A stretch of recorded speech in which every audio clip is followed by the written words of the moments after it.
The following is a production of Learfield Sports.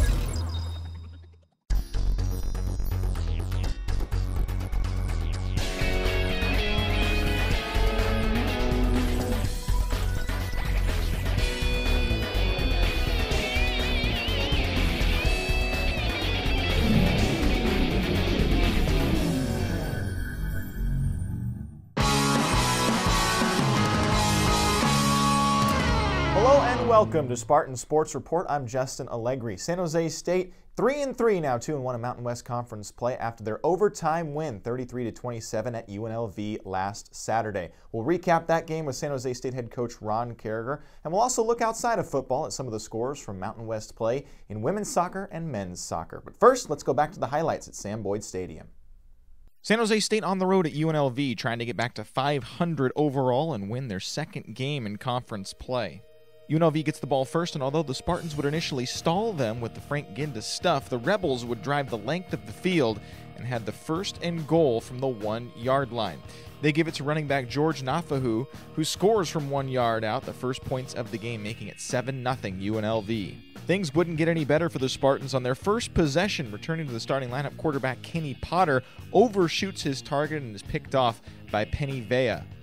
However, as quickly as the Rebels got the ball from San Jose State, they would give it right back with Jimmy Pruitt, his third interception of the year, out of the hand of Kurt Palendek. Spartans get the ball at the 13-yard line, and Potter completes to Hansel Wilson, who stiff-arms his way up the sideline for 17 yards, but San Jose State would be forced to punt on that possession. The Rebels would add to their lead in the start of the second quarter when Palendek completes a long ball to wide receiver Devontae Boyd for 29 yards. That set up this Nikolai Bornan field goal from 27 yards away and gave UNLV a 10-0 lead.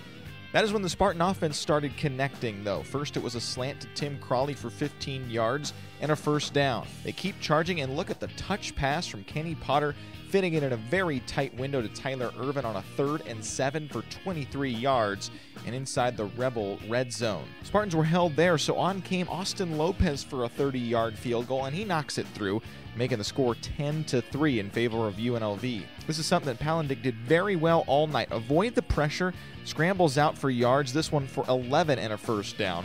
3 plays later, though, on a 3rd and 12, he throws over the middle, and Maurice McKnight is there jumping the route to snatch the interception and taking it back 54 yards with blockers to help him all the way down to the UNLV 11. McKnight's first interception of the year. The very next play, it's a little misdirection screen pass to Billy Freeman, who takes it into the house for his team-high 3rd reception of a touchdown this season, and the game was tied at 10 with 4:43 to play in the first half.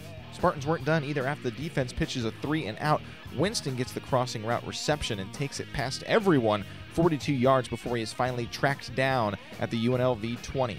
Next play, it's Potter on the play fake, and he does it himself, taking it in from 20 yards away, and in the span of just over 2 minutes, the Spartans went from down a touchdown to up by 1 at half, 17-10. San Jose State got the ball to start the second half, and quickly, on a play action, it's a fullback, Shane Smith, receiving it for 21 yards before being knocked out of play. After that, the Spartans would turn again to kicker Austin Lopez, who would provide a 34-yard field goal, extending the San Jose State lead to 20-10. Entering the fourth quarter, UNLV tried to mount their comeback, but it's Christian Tago having none of that with the sack. Rebels go into punt formation, and a high punt gets caught up in the wind, and down to Tyler Irvin, who misplays the ball and fumbles it, giving UNLV the ball at the 34-yard line of the Spartans. It didn't take much time for Palendek to find backup tight end Andrew Price for the 25-yard touchdown strike, cutting the San Jose State lead to just 3 points. A Spartan punt would give the Rebels the ball back with 7:30 left and a chance to go ahead. A controversial play call here on 3rd and 13. Palendek rolls to his left, has time, and airs it out downfield beyond the coverage to Kendall Keys for a 49-yard gain. The play would be reviewed, and as you can clearly see, Keys was out of play, and the sideline judge even tosses his hat, but it was ruled that he was not forced out of bounds, and the play would stand. 2 plays later, the Rebels regain the lead on a toss and run from Boyd 22 yards away, and UNLV was up 24-10. 20. So San Jose State gets the ball with 3:49 to play, needing a touchdown to take the lead. And this is when Irvin, who hadn't really had much success running the ball in the game, started to turn it on. First a 9-yard carry, then a play-action pass to Billy Freeman for 15 yards, and San Jose State got down to the UNLV 21 on a couple of runs from Irvin, but were finally stopped there. And on 4th and 10 from the 21-yard line, here's what happened. Potter, shotgun, takes the snap, boots out, pressure coming, flips it off to Irvin at the 20, 15, 10, 5, Irvin, touchdown! San Jose State on 4th and 10 from the 21. Irvin is in, Spartan lead. So the Spartans were up 27-24, but the game was not over yet. With 1:08 to play, UNLV gets a reception from Price for 22 yards. And later, the Rebels are on the Spartan 25-yard line, well within field goal range when a blitz comes on 3rd down, dropping Palandek for a 7-yard loss. So it was up to Nikolai Bournon again to keep the game alive from 49 yards away. And he would knock it through to tie it up at 27 at the end of regulation. So we go to overtime, and the Spartans go on defense first, allowing nothing. A sack here from Frank Ginda, who just had a tremendous night, pushed the Rebels back to try a 46-yard field goal. This time, the kick attempt would be blocked by Isaiah Irving, and San Jose State would have the ball, needing just a score to win the game. And who would they go to? None other than Tyler Irvin again. On the toss, he gets it down 17 yards all the way to the 2-yard line, setting up 1st and goal. And then they would give it right to him again, barreling his way in for the score to win the game on the road, 33-27. That's the final from Vegas. San Jose State gets their first road win of the season to improve to 3-3, 2-1 in Mountain West Conference play. It is just their 3rd ever overtime win and the 2nd overtime victory against UNLV. Kenny Potter was 30 of 48 with 2 touchdowns and a rushing score, while Irvin once again found his way into the end zone multiple times and now has 13 touchdowns overall this year. UNLV falls to 2-4, 1-1 in Mountain West Conference play as the Spartans win in overtime, 33-27. Time now for this week's Bay 101 Casino Player of the Game, and it's quarterback Kenny Potter, who for the first time playing every snap of the game for San Jose State, went 30 of 48 for 329 yards and 2 touchdowns in the air. He also added in a rushing touchdown in the Spartans' victory in overtime. For his effort, he is this week's Bay 101 Casino Player of the Game. Bay 101 Casino, San Jose's place to play. We'll take our first break here on Spartan Sports Report. When we return, we'll have the drive of the game from UNLV, and also we'll look outside of football to men's and women's soccer over the weekend. More to come when we return. With millions of businesses all in one place, the YP app can help you do pretty much anything. But can it get you to the moon? You'll need a space helmet. YP can do that. You'll need the highest rated hardware stores. Check. YP even has a cheap gas finder, which is perfect for longer trips. The even more powerful, so much more than a search engine Yellow Pages. YP can do that.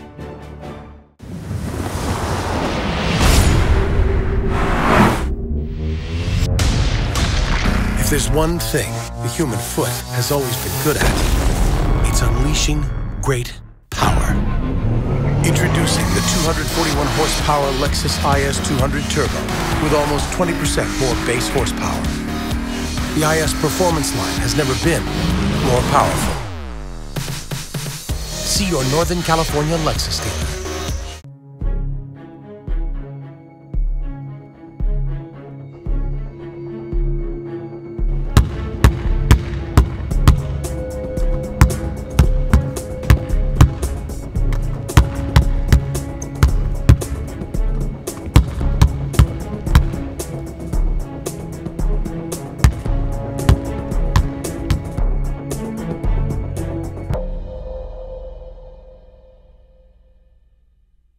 Welcome back on Spartan Sports Report. Time now for this week's Lexus Drive of the Game. And for the Drive of the Game, we'll go back to UNLV when the Spartans were down 24-20 in the 4th quarter with 3:41 remaining. That's right, the Spartans needed a touchdown to keep the game alive and take the lead. They start with a solid Tyler Irvin run over the left side for a 9-yard pickup. The next play is a toss off the play action to Billy Freeman, gaining 12 more yards and a first down to the San Jose 46. Then they feed the fullback on the third play of the drive. Shane Smith cracking the defensive back on his way to a 15-yard pickup and another first down inside Rebel territory.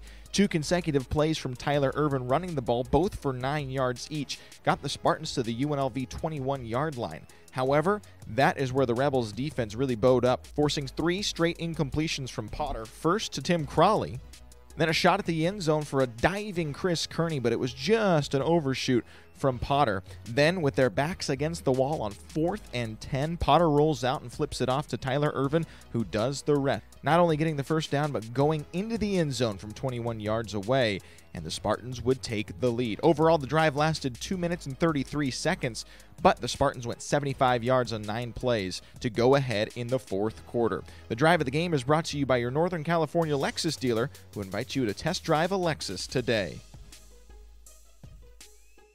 We move now on to the Kinder's Barbecue Mountain West scoreboard and a full slate of games this week in the conference. Let's start with Wyoming and Air Force. 31-17 Air Force victorious. Wyoming still looking for their first win of the 2015 season. They're now 0-2 in the conference and 0-6 overall, while Air Force is now 2-0 in Mountain West Conference play. Boise State, number 25 in the country, victorious over Colorado State on the road, 41-10. New Mexico loses on the road to Nevada, and they needed a win, did the Wolfpack, 35-17. They got one, as now Nevada 1-1 in the conference and 3-3 overall. Utah State disposed of Fresno State in Fresno, 56-14, as the Bulldogs just scuffling. 5 consecutive losses, now 1-5 overall and 0-3 in Mountain West Conference play. San Diego State on the islands in Hawaii, victorious over the Rainbow Warriors 28-14, as that will set up the first place game against the Aztecs and the Spartans later this week, as Aztecs are now 2-0 in the conference and 3-3 overall. And that is a look at the Mountain West Conference scoreboard, brought to you by Kinder's Barbecue. We'll step outside of football now and look to men's and women's soccer over the weekend, who both had victories. The San Jose State men's soccer team scored 5 goals in the second half against Grand Canyon, on their way to a 6-0 victory in the WAC match last Sunday. It's the program's largest margin of victory in a shutout against a Division I opponent since 1994. Rory Nibbs scored goals number 7 and 8 of his season in the game, while Emmanuel Espinoza grabbed 5 saves in the shutout win, as the Spartans improved to 4-7 overall, 2-1 in WAC play, and they're on the road for 2 matches this week before returning home for 2 matches starting on October 23rd. And how about the women's soccer program? They continue to roll, as the Spartans, undefeated on the road against conference opponents this year, got 2 victories again on the road this weekend against Air Force and Colorado College. Darielle Franklin scored her 6th goal of the season against Colorado College, while senior goalkeeper Zoe Macrianis secured her 5th shutout this year, 4 of them coming in Mountain West Conference play. San Jose State 7-5-2 now, overall 5-1 in Mountain West Conference play. They will head back on the road once more again this week against the top 2 teams in the Mountain West, New Mexico and San Diego State. They will then return home the week after to end the regular season at home with 3 consecutive matches starting on the 23rd. We'll take another break here on Spartan Sports Report. Up next, San Jose State head coach Ron Carriger will review the UNLV game with us. More to come on Spartan Sports Report when we return. The Learfield Sports Directors Cup honors the nation's best overall collegiate athletic program in each division, men's and women's sports. The prestigious award continues its reign as the crowning achievement in college athletics. To follow your favorite team, like us on Facebook. Find us in USA Today, online, and on Twitter at LS Directors Cup. Over 2 decades of excellence, the Learfield Sports Directors Cup.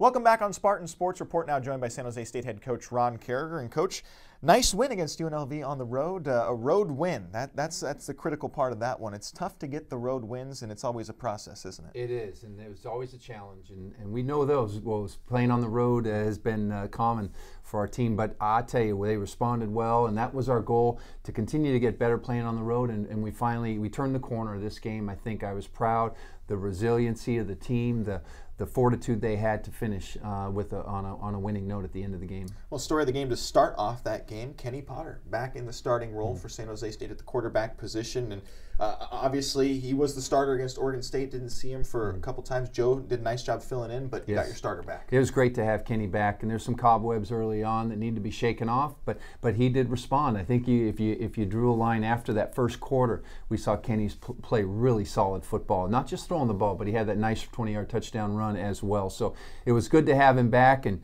Joe's still mentally in the game, knowing that he's one play away from going in. But yeah, Kenny did a nice job. Well, after looking at film of Kenny, this was his first start, and the first time he played a full game for San Jose State this year.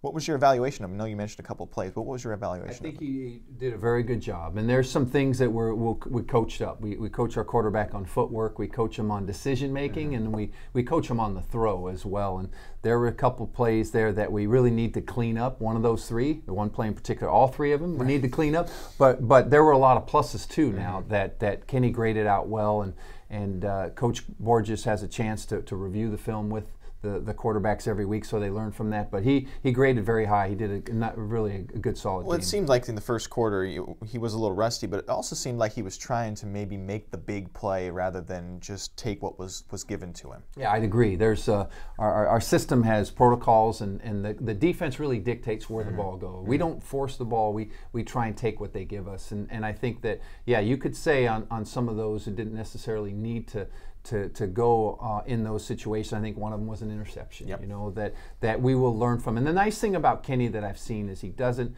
repeat previous mistakes. He does learn from that. He takes a snapshot in his mind, and he learns from that situation. It'll make him better down the road. Well, Coach, you found yourself down 10-0 in the first quarter, and this team had some resiliency in that game. I know road games, we talked about the road wins, but really the defense helped the offense get the momentum back. Definitely. The Maurice McKnight's interception was big. It just gave the sideline a boost of energy, and the offense was able to capitalize that and score. And so our defense really played well. I know the first series they went down, but after that we hunkered down and played really good, solid defense. And sometimes when one area of the team is struggling, you need the other two to step up, and that leads to, which maybe your next question, I don't know, but special teams certainly did pick up and improve from that point on, from this game, and I was very pleased with them. Well, before we get to special teams, there were a lot of really good disguised blitzes in this game, from the linebackers, from the safeties, corners, and really at critical moments in the game, some third downs that were big losses for them. I think so. I think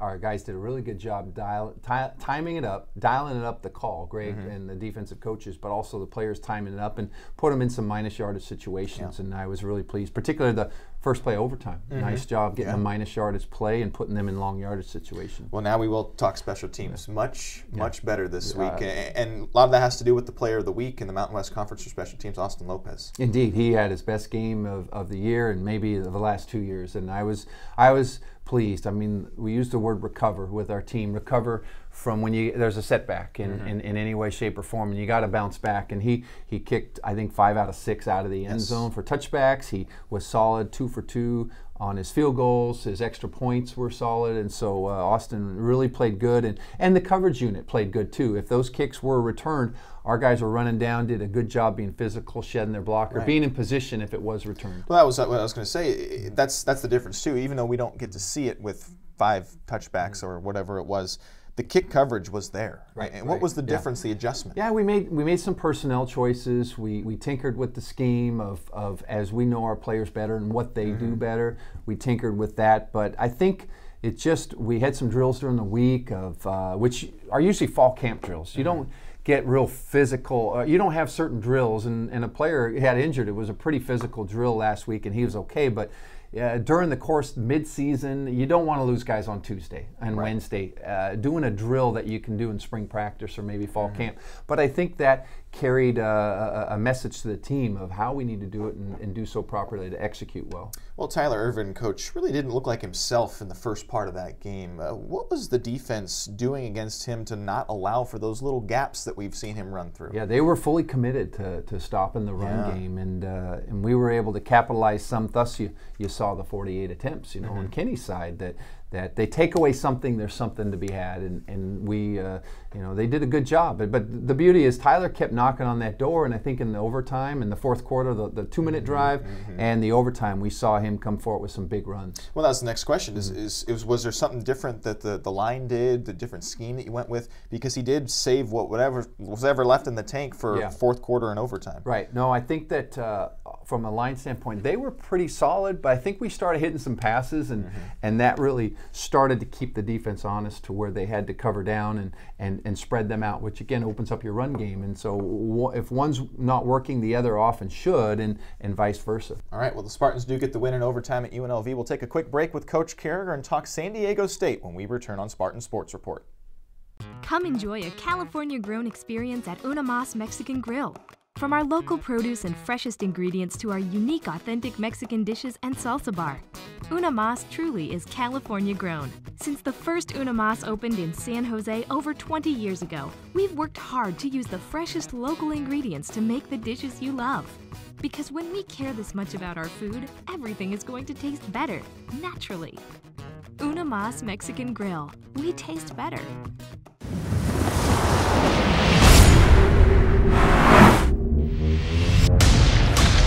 If there's one thing the human foot has always been good at, it's unleashing great power. Introducing the 241 horsepower Lexus IS 200 Turbo with almost 20% more base horsepower. The IS performance line has never been more powerful. See your Northern California Lexus dealer. Welcome back here on Spartan Sports Report, continuing to talk with San Jose State head coach Ron Carragher as we preview homecoming here, Coach. And it truly is a homecoming. I know you mentioned it in your press conference this week, but I looked up the numbers. 9 out of the last 13 games have been on the road for San Jose State going to last year. And this is the first time since 2007 the Spartans will be at home for 3 consecutive games. Must be feeling pretty nice, right? It's great to be home. It is. I'm encouraged. I know those trips can take its toll. Yeah. We were the night games on the road. People don't realize, but we get in it. We pull in at 2:30 in the morning, and these are student athletes studying. So that's an early time. It is right. That's an early. Some of them are 4 a.m. and it does take its toll. But playing a home game, you go home, you can sleep in your own bed and get a good night's sleep. And so I think it's good. It's starting to balance the scale as we have a nice stretch here of home games, and our guys are looking forward to it and looking forward to homecoming. It is a pivotal game, too. 2 teams atop the standings in the West Division, and San Diego State, like the Spartans, coming off of a big road win on the Islands. Yeah, definitely. They are playing good. They have a couple wins in a row, 2 weeks in a row, and I know their defense has consistently been playing really solid football, and their offense has been improving as of the last few weeks. So we know they're a good program, a good team. I believe they're picked to win the West of the conference, and all in all, a game our guys are looking forward to. Well, Maxwell Smith, their quarterback, a transfer from Kentucky, not a real big throwing quarterback, and he doesn't complete all that much, but he does try to work that offense to get him away from Donnell Pumphrey, who's really the guy. Yeah, right. They no question, they want to run the football, power I formation. The power run game comes with it, and line up their fullback and tailback, and something a little throwback. You don't see that now with today's spread offenses, but they do a good job. They're big up front in the trenches. They're a physical team, and you're right. The quarterback's role is to complete the play action passes, to keep defenses honest so people don't just squeeze down in the box to stop the run. And he's been improving as of weeks, and I think that's a matter of getting on the same page with the coaches, the schemes that they install, and the teammates and players. And so I think he's been improving as of recent weeks. Well, the real man in their offense, though, is Donnell Pumphrey, their running back. He has more than half of the rushing yards this year, all of the rushing touchdowns, and he leads them in receptions this year. How special of a guy is he? Pretty dynamic. He can run the ball between the tackles, but he's also got the speed on the perimeter. And we saw him. He had a good game against us last year, and he's starting 2015 off on a high note as well. And so they've got a really good weapon in him. What's the game plan against him? Well, we got to contain him. We got to keep him. We want to put him in. It'd be nice to put him in long yardage situations. The first downs, 5, 6, 7, 8 yard gain is tough because it puts the defense in a tough position. 2nd and 4 is premium for the offense to throw a pass, knowing that you could probably convert a 3rd and short yardage. So we need to do a good job keeping him in check, keeping their run game in check, and putting pressure on their passing game. Well, one thing about this San Diego State team, I know you mentioned that they were picked at the beginning of the year to the top team. I think part of that is because they return all 5 of their DBs from last year. Talk about their defense and what they've improved on this year. They have a good secondary, and those guys, I think Rocky does a good job. They play hard, they're physical, and they do a lot of movement up front, and they create a lot of issues for problems from a pass protection standpoint or identifying standpoint for an offense. And they do a good job, but the secondary stands out in particular. Those guys are good players. They play well. They cover. They play a combination of man and zone coverages, and they execute well. They're good open field tacklers. So I think that's one of the better secondaries in the conference. All right, that's San Jose State head coach Ron Carriger before San Diego State this weekend. Thanks, Coach. Thank you, Justin. More to come here on Spartan Sports Report when we come back. With millions of businesses all in one place, the YP app can help you do pretty much anything. But can it get you to the moon? You'll need a space helmet. YP can do that. You'll need the highest rated hardware stores. Check. YP even has a cheap gas finder, which is perfect for longer trips. The even more powerful, so much more than a search engine Yellow Pages. YP can do that. Come enjoy a California-grown experience at Una Mas Mexican Grill. From our local produce and freshest ingredients to our unique authentic Mexican dishes and salsa bar, Una Mas truly is California-grown. Since the first Una Mas opened in San Jose over 20 years ago, we've worked hard to use the freshest local ingredients to make the dishes you love. Because when we care this much about our food, everything is going to taste better, naturally. Una Mas Mexican Grill. We taste better.